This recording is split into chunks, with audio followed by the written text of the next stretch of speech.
If you're recovering from, say, norovirus, it's important to rehydrate yourself with a solution of about 6 teaspoons of sugar to about half a teaspoon of salt.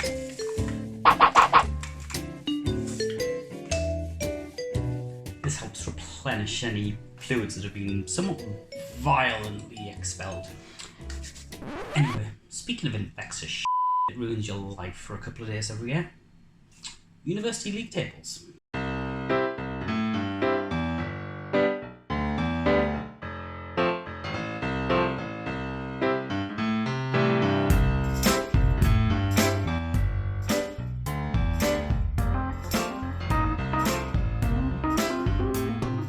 If you happen to work in a university, it's a fairly uncontroversial statement to say that league tables are at best misleading and at worst actively damaging to the sector. But it's not always clear to people outside the bubble why they should be thought of as bad. They seem to make a lot of sense from the outside.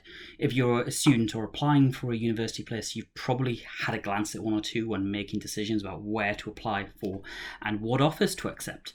It feels right to do that. You're paying a lot of money, sort of, and you want to go to the best place that does your course. You want value for money. You want to be as informed as possible before you set off on a 3 to 4 year journey, and there's a lot of information out there to help you make those decisions. So here's the question to consider. Do league tables actually give you that information, or are they even beneficial to you? No, in short, not at all. And we could leave it there. You know, the like, share, subscribe. This video was sponsored by audible.com and all that. But instead, let's talk about university league tables and what they are, what they represent, and most importantly, why we should completely ignore them.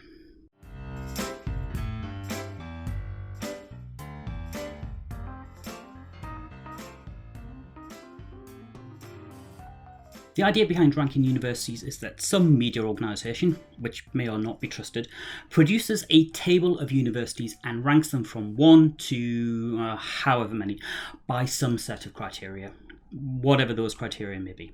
The rankers argue that it forces universities to improve. Finding yourself at the bottom of a table is a sign you need to start working harder and better, and the incentives to do that come from a loss of reputation and eventually financial damage, as academics and students don't want to be associated with the lower ranked institutions. And you may think that's fair enough. Universities are full of woke snowflakes who need good old fashioned competition and just need to suck it up in order to justify their existence. In which case, settle down, Friedrich Hayek, because we need to stop and consider, is this act of ranking really what achieves those ends?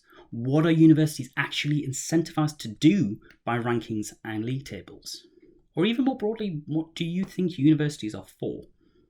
So writing back in 2014, Catherine Lynch from the University College Dublin argued that league tables and rankings are a form of new managerialism, an aspect of neoliberalism which is based around manipulating how you relate to your organisation, specifically by embedding free market principles into the way you work. Now, that does sound like a mouthful, and it is. But you should also have to ask how that relates to the ostensible goal of higher education to, as the name suggests, educate. Or even how it relates to things like providing people with better job prospects or providing social mobility.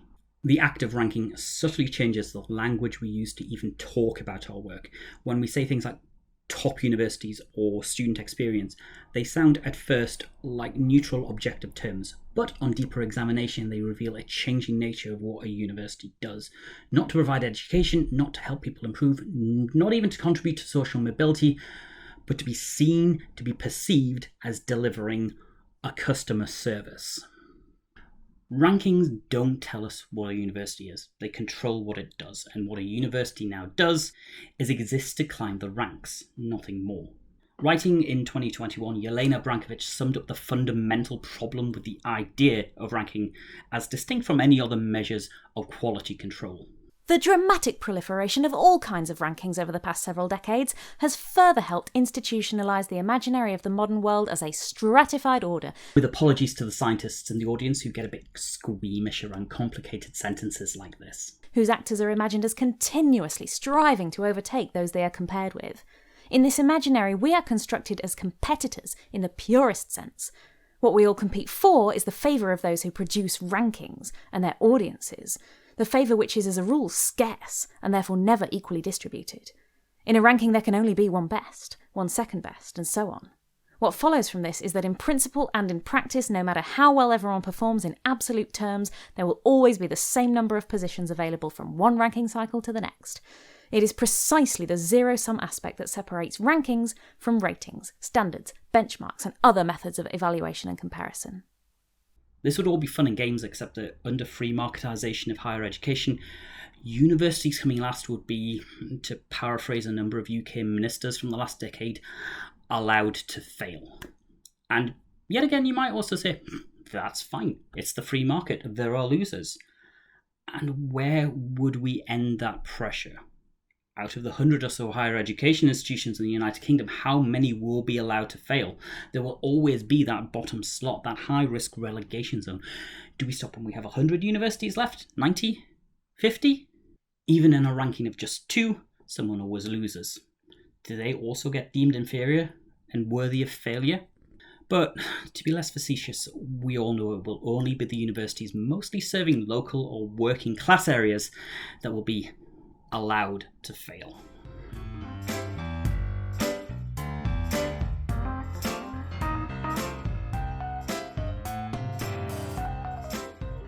So many people would argue that the act of ranking itself is bad. It creates unnecessary competition, hampers collaboration, and harmfully exaggerates discrepancies between institutions. But let's assume you don't buy into that. You want the competition, you want that pressure. It's a good thing to you. Let's look at the more obvious problem. Where did these ranking positions even come from? Let's briefly compare this with the UK school system. In the United Kingdom, schools are inspected, rated, and basically ranked by a regulator called Ofsted, the Office for Standards in Education, Children's Services and Skills. Ofsted inspections are famously, not well liked by teachers. They turn up, often with minimal notice, and then they audit lesson plans, talk with the pupils, sit in on lessons and sessions, making notes and comments, and generally cause a lot of stress and anxiety for all involved. But they arguably do play an important job, as actually observing and quality checking schools should absolutely be a priority for any real government regulator. Coming from that sort of system, a potential university student might think that anyone rating universities would do the same. Many of the big name league tables do claim to give you a true picture of what a university is like. Yet, you'd be very lucky if anyone compiling a league table has ever actually stepped outside the M25 in the last decade or two. Now, to provide some balance, this can be a good thing. It preserves academic freedom and independence. We are free to teach what we like and how we like it within the confines of the law and accreditation requirements. And it means that there is no micromanagement or oversight of day-to-day going on in university teaching, done by either a central government authority or by a media organisation. By all means, I am not suggesting that should happen. I'm just saying it doesn't. And it's faint praise to say that at least The Guardian and The Times don't get to micromanage universities, even though their rankings do act as pressures and influences on policy. So how do the rankers actually make their judgments? Well, that leaves us with the one word that everyone in the sector hates because it's so ubiquitously meaningless: metrics. Metrics are the raw, abstract numbers, which could come from anywhere, that newspapers use to generate their league tables. These metrics are combined somehow, we'll get onto it, and out pops a league table. Numbers don't lie, so these tables must be objectively correct. Assume we're, for example, measuring which Formula 1 car is the best and we wanted to rank them. It's fairly unambiguous how we do that. You put them on a track, you race them, you see who goes around the track fastest. All simple, unambiguous ways of measuring just one thing. And league tables do give you the impression that that's what they're doing. We line the universities up, and out pops some order after some race. But that isn't what happens at all, because we're not measuring one thing. Something far more complicated is happening when we measure universities. The metrics used are disparate, abstract numbers. You might have spend per student in one column measured in pounds. You might have staff-student ratio in another, that's dimensionless. You might have student satisfaction measured and averaged from Likert data in one of half a dozen ways, picked especially from specific survey questions. You might have entry tariffs measured in UCAS points. As argued by Michael Merrifield, head of physics at Nottingham, these metrics cannot simply be added together. They're inconsummate values. In physical science terms, it would be like adding distance to temperature. Ranking universities is like determining the winner of a football league, not by something as gauche as playing the game, but adding up the average cost of each player, the number of burgers sold at half-time in November, and the home stadium's height above sea level. So how do you unambiguously combine these things, these disparate values, to produce a single value that can lead to a ranking?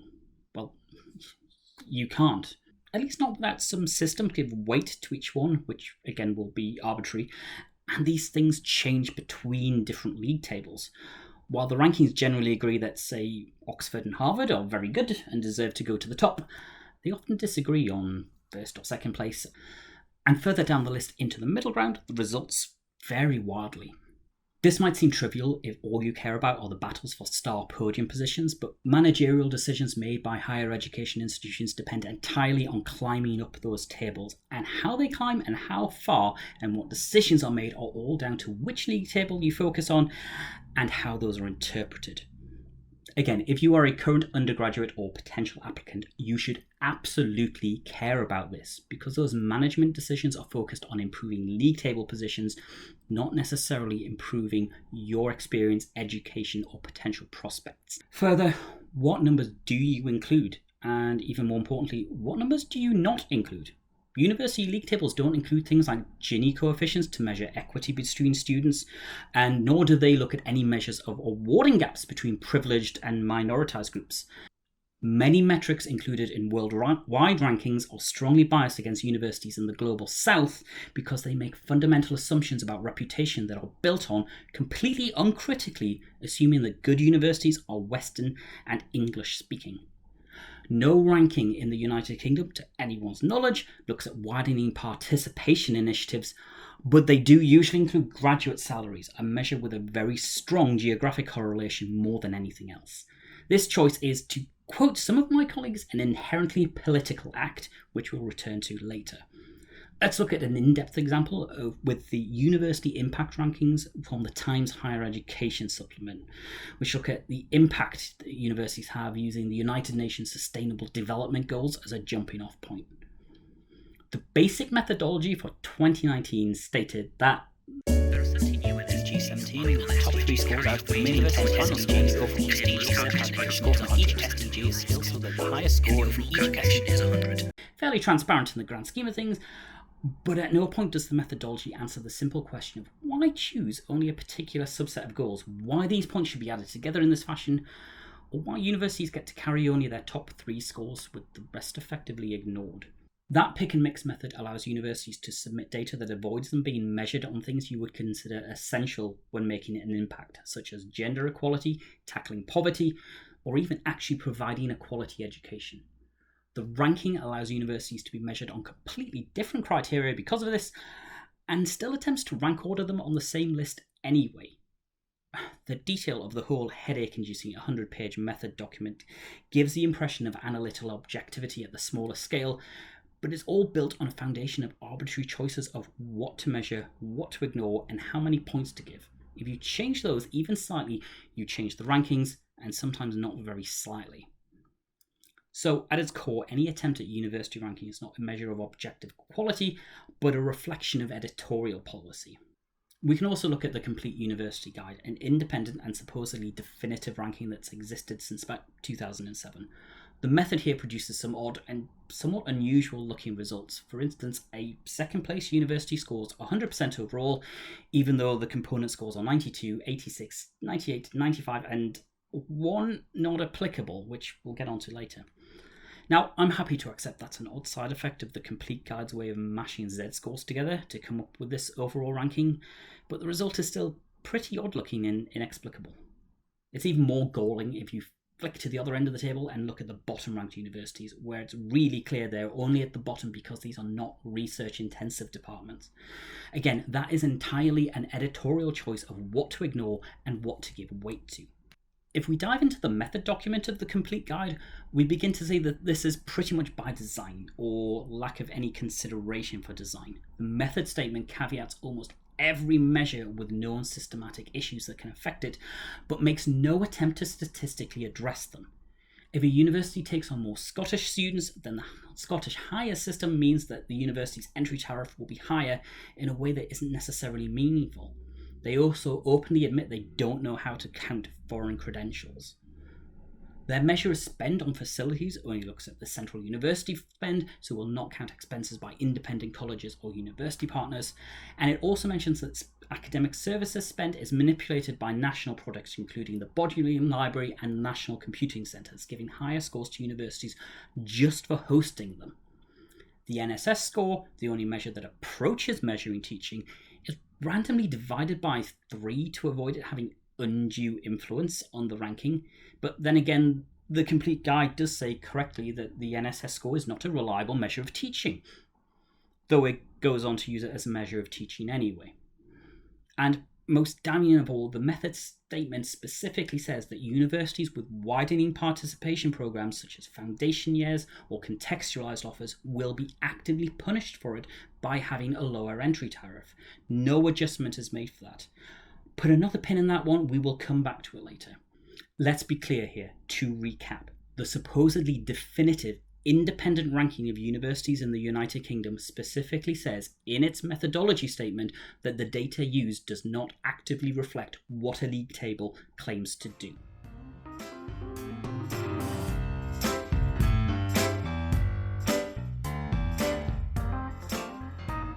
If you're going to rank universities, there's a fundamental assumption that this ranking reflects quality. You have to assume that there are some good universities and some bad universities, and you would expect some relative stability there. A full undergraduate cycle takes about 3 to 4 years, which sets the lead-in time for any meaningful course changes. For a single department, you might expect on average a staff turnover of only 1 or 2 per year, and far less for smaller departments. It could take a decade or 2 before there's enough course, staff and infrastructure change to render a department significantly different to its past self. In short, universities are not organisations that can meaningfully change overnight. That's not what we see reflected in the league tables. In a graph of physics departments, again compiled by Michael Merrifield from Nottingham, you can instantly see complete chaos and very few obvious trends. This absolutely clashes with our fundamental expectation of stability, or even attempts to introduce stability by editorial decisions. Some departments, their rankings change from 35 up to 5, and then back down to 38 over the course of about 5 years. That's barely longer than a full integrated master's program. If that was a reflection of reality and not an artifact, you would expect a graduating student to have better prospects simply by leaving a year earlier with their bachelor's instead of master's. And clearly, this is nonsense. Departments and universities cannot meaningfully change that fast. Merrifield attributes this noise to newspapers wanting to sell a story each year. The sector's literature is rife with think pieces about what they attribute the success stories to. Who's the model to follow? Who's been great? Who's the winner? Who's the loser? And these articles usually just act as puff pieces to advertise the upper management, never the people doing the actual teaching and research. Responding to the Guardian's 2020 rankings in Wonky, Nottingham's registrar Paul Greatrix gushed with what a big deal it was that Oxford and Cambridge were finally separated by St Andrews at second place, a position that St Andrews retained in 2021, although Oxford and Cambridge swapped places. What does all that mean? Well, we'll have to write a whole new editorial to talk about it at length. Again, see you next time to talk about who's the winner, who's the loser, and what it all means. These articles and think pieces are just plain and simple hype. They prop up the legitimacy of league tables in the face of them reflecting nothing but meaningless noise.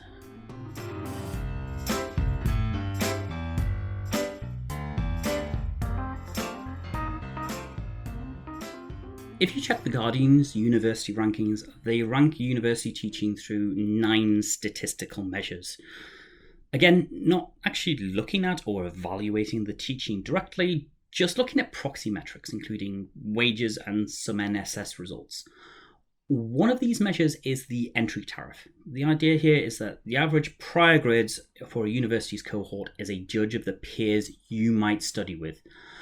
But that begins to stink of elitism, which is a bad luck for a supposedly liberal newspaper.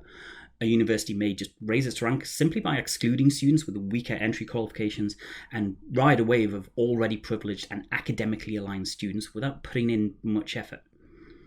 To paraphrase the University Rankings account, universities can easily improve their reputation by only taking on students that they can pedagogically neglect. So, to counteract this, we also see value added in the Guardian's league table. The gist of value added is easy, even if the statistical measure isn't. Good value-added scores means that a student's outcome at university is not a function of their prior attainment. And that means someone turning up with relatively low A-level grades from a state school should have just as good a shot at success as someone privately educated with endless A-star grades to their name.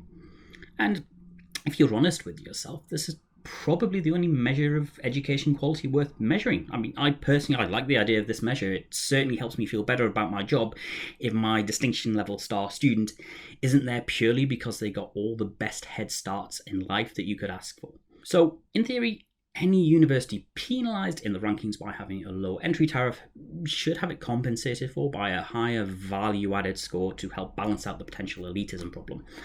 The Guardian's method statement, like the complete guides, says so in its caveats. This measure seeks to approximate the aptitude of a prospective student's classmates. However, some institutions run access programs that admit students on the basis that their potential aptitude is not represented by their lower tariff scores. Such institutions can expect to see lower average tariffs, but higher value-added scores. That's not actually reflected in the Guardian's results. The top-ranking universities, the one with the very highest entry tariffs and the most selective entry, also saw some of the highest value-added scores, something that you should expect to be impossible given the method statement. In fact, the overall correlation between these two measures is broadly positive, which is all a rather strong challenge to the idea that universities aren't being actively penalised and punished for taking on less privileged students. In a paper published in 2020, Hubbard, O'Neill and Natris modelled the effects of widening participation on these league table results. They found that the vast majority of the league table metrics across multiple media outlets were negatively correlated with widening participation initiatives. They also looked at the Guardian's value added score and found that it correlated negatively with each university's Gini coefficient for their entry tariffs. These correlations between the entry tariff, the Gini coefficient, and the value-added score is a strong bit of evidence that not only is the value-added score not doing what it's advertised, it's actively misleading. The authors make a strong argument for this being the inherently political act we mentioned earlier, a choice that leads to active damage for any university committed to widening participation in higher education. One way to look at why this happens would be to look at how the Guardian calculates the value-added score. The methodology statement describes it as a sophisticated indexing methodology that tracks students from enrollment to graduation, but to be honest, it's really just an over-engineered spreadsheet with a couple of VLOOKUP formulas that assign probabilities of success to students based on very, very broad and sweeping criteria. That leads us to the problem of how this probability of success is determined, because none of these myriad HESA codes and background checks even approach what an experienced HE teaching professional would use to make predictions about a student's probable successes once they've actually arrived at university. These are proxy measures, and they cannot hope to truly reflect the actual chance of success for an individual. But they give that impression of objective numerical certainty despite being an editorial choice made by a media organisation.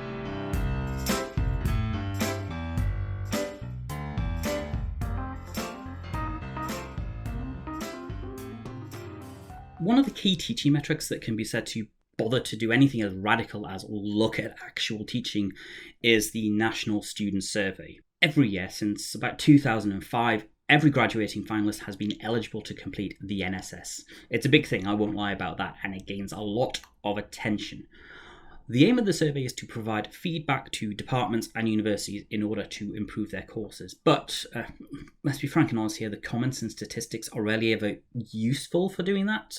There are far better mechanisms for improvement that happen continually as a dialogue between academic staff and students. Beyond that, the real purpose of the NSS is to This aspect of the survey is usually what comes under the most intense criticism. During its introduction and continuing until this day, it's effectively boycotted by both Oxford and Cambridge, with those institutions getting a not applicable entry in most league tables that report the NSS metrics. But that not applicable score doesn't damage their position at the top of the tables in the way that the lower ranked universities are damaged by not applicable returns on things like research intensity. So there is no incentive there for Oxford and Cambridge to return the survey or engage with it as a feedback process. A notable critic going back a few years is Lee Harvey, the former Director of Research and Evaluation at the Higher Education Academy. And that's former because he publicly described the NSS as misleading, intrusive, ultimately worthless, and a hopelessly inadequate tool for improvement, among other things. An accusation that the HEA did not take too kindly to. The accusation and criticism is fairly straightforward. Because the NSS feeds directly into league tables, the incentive is not for universities to improve or do better, but to simply score better, specifically score better on the NSS. I will be honest, I'm not entirely innocent here. I really don't think any of us are. I want to improve courses and do better, yes, but my long-term job security is still linked to league table and NSS performance more than anything else. So if it comes to making an improvement that registers with the NSS, or making an improvement that doesn't affect those scores, I'll go with the NSS-related one every time. But I do try to do it in good faith and good conscience. At least I try to. And I have to be quite careful about how much I talk about it. There have been incidents of less ethical, undue influence on this survey. This really came to a boiling point in about 2008 when a lecturer was caught being somewhat overly honest about what the NSS score means. The reason it's important is because the results of this survey get fed into a national database, which then feed into league tables. And it's the league tables are what prospective employers and postgraduate courses use to assess the value of your degree. So if comes down bottom, the bottom line is that no one is going to want to employ you because they'll think your degree is shit. This was allegedly rife in the 2000s.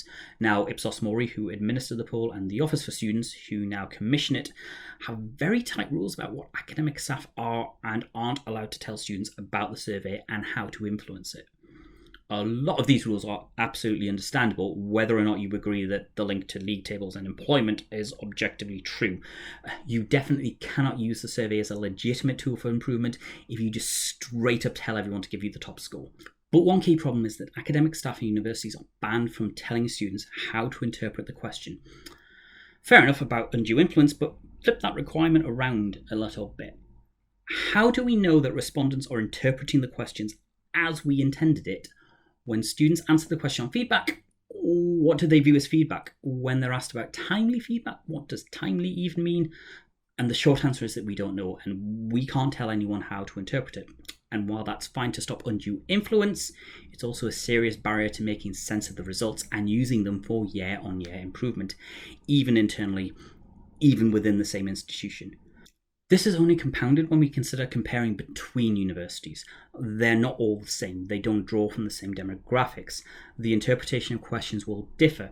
It may be a subtle effect, but several league table places and a lot of prestige can be gained or lost depending on whether 10 students tick that agree box or 11 students tick that agree box. The Complete University Guide's method statement, which we looked at a little earlier, said that the NSS satisfaction will be higher at worse universities because expectations will be lower and therefore easier to exceed. Now, at best, I think that's deeply, deeply cynical, and at worst, outstandingly classist, as if to say that students from low participation backgrounds will be easily pleased by and should be grateful for substandard teaching and student experience. The opposite could quite easily be true. Second or third generation students, middle class kids with prior expectations of what a university is supposed to be like, could be more easily pleased by traditionally minded institutions that may actually be ignoring them and getting away with it because that's what meets the cultural expectation. Could that be a case? We don't know. We don't know how students respond to these questions. But we definitely do know that not all students answer them in the same way. On the face of it, each student at a university gets the same experience. Yet NSS data shows huge discrepancies by demographic split. the differences between those demographics inside the same department, inside the same university, can sometimes be bigger than the differences between universities themselves. Which leads to the obvious question: if we don't know how students are answering these questions and they're not answering them consistently, then how can they? Now, don't get me wrong, the principle of a student survey is good, but we have to come at this in the knowledge that it is a very blunt tool and uniquely flawed for everyone.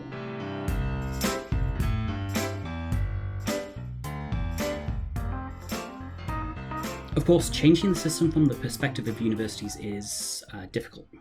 Those at the top, by accident or genuine effort, have no incentive to rock the boat. Most universities are financially dependent on their reputation remaining intact, and if you're at the top, you need to stay there any way you can. Meanwhile, those at the bottom, by which I mean anyone not in like the top 5, can simply be dismissed if they say anything. It's whining, complaining, sour grapes, jealousy and more. These are all dismissals I've seen thrown at university staff if they're perceived as being from the second tier and making a fuss about it. Now, if you're a student or applicant, you could just ignore the tables. There is, after all, a lot to be said about not letting a private media company be the de facto regulator of higher education, and also to stop them influencing your choice and your future. But ignore the league tables. Without some alternative isn't great advice. So if you just want the information in data in order to make a truly informed choice, then here's this trade secret. It's freely available via Unistats. This data is curated by Hosier and the OFS, and the accessible version of it is currently branded as Discover Uni. All the key information you might want to know is there. It's open, accessible, human readable, and absolutely not massaged by arbitrary editorial decisions. You absolutely do not need Times Higher Education to tell you where to go and what to do. And if you're a prospective student, my advice remains the same as ever. Pick a course you think is interesting, at a location you like, and visit it to see if you still like it. It's that simple. All of the stats and metrics and measures and benchmarks are still just averages of a very, very diverse student population, and they are measured by people who are not you. Going to a university with a higher average graduate salary doesn't mean you're going to earn more. Going to a university with a lower average graduate salary doesn't mean you're going to earn less. To make things worse, if you move to a location that isn't right for you purely on the strength of a league table result, you're also less likely to receive the benefit of it. You need to do what's best for you, and you've got more control over your destiny than some numbers in a newspaper say. So this has scratched the surface and took a brief look at a few issues of rankings, but there's still a lot more to talk about that I've glossed over for time. I focused a lot on the UK, so I haven't said anything in depth about the inherent racism and xenophobia in Western-centric global rankings, but that's definitely there. A lot of world rankings are made by reputation surveys, which are just, let's not. And actually, just as I was putting the script together, it was announced that the UK's immigration system was going to start allowing only graduates from top-ranked universities in. They were going to get a fast-track preferential treatment or something like that. It's still early days of this policy. So that's Times Higher Education affecting the country's immigration policy. That's just madness. I also haven't touched upon the absolute minefield of consultants who sell advice about climbing the rankings and their connections to the people who make them. And I haven't even mentioned the Teaching Excellence Framework and the OFS because that's kind of currently in limbo. Ultimately, the league tables are both a symptom and cause of the marketization in higher education. The idea that if we put universities at odds with each other and make them compete for fee-paying students, they'll somehow automatically improve. But this just incentivizes game playing and manipulating the metrics for short-term gains. Meanwhile, prospective students and yes, potential employers are looking at data that we cannot even be sure measures what it claims to measure. I mean, this is just like the end result of late-stage capitalism getting its claws into education in order to... New NSS results, 100% for student satisfaction and number one in the country. Oh wait, this changes everything. I love the NSS and rankings now.